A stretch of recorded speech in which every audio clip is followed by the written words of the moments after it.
दुनिया भर में कोरोना महामारी एक बहुत बड़े व्यापार के रूप में बड़ी बड़ी फार्मा कंपनियों के लिए बड़ी मात्रा में लाभ देने वाली साबित हो चुकी हैं। इसलिए फार्मा कंपनियां फिर से विश्व स्वास्थ्य संगठन यानी WHO के अध्यक्ष टेड्रोस से महामारी संधि 2025 के माध्यम से 100 दिन की नियम और शर्तों में बंधी जेल जैसी व्यवस्था पूरे विश्व में एक बार फिर शुरू कर और ज्यादा लाभ कमाने का धंधा करना चाहती है। इसके लिए बड़ी बड़ी फार्मा कंपनी पहले से ही मास्क, सैनिटाइजर, दवाइयां, इंजेक्शन, जांच किट सहित अन्य उपकरण बनाकर तैयार करके रख लेती हैं। इसके बाद जब महामारी की अफवाह और झूठी खबरें बिकाऊ मीडिया से फैला दी जाती हैं, तब यह फार्मा कंपनियां अपना माल पूरे विश्व में बेचना शुरू कर देती हैं।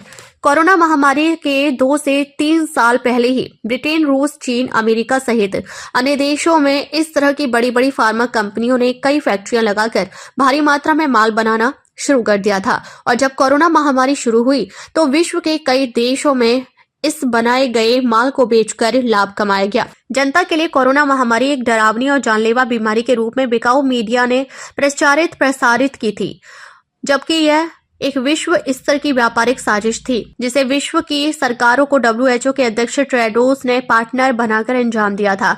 अब उन विश्व की बड़ी बड़ी फार्मा कंपनियों ने लगभग 3 साल में फिर से भारी मात्रा में मेडिकल सामग्री बनाकर रख ली है। WHO ने भी महामारी संधि 2025 बनाकर विश्व की सरकारों से अनुबंध पर हस्ताक्षर करा लिए हैं।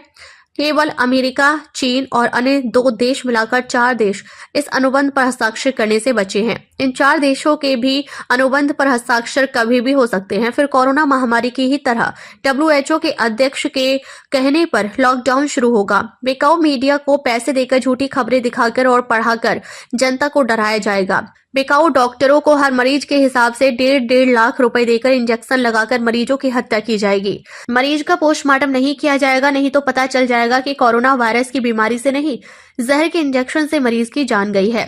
इसलिए मुस्लिम और ईसाई धर्म के मरीजों की लाश को भी जला दिया जाता था, ताकि कब्र खोदकर निकाले गए लाश के कंकाल की जांच करके भी यह पता न लगाया जा सके कि कोरोना महामारी के मरीज कोरोना की बीमारी से नहीं मर रहे, बल्कि जहर के इंजेक्शन लगाने से मर रहे हैं।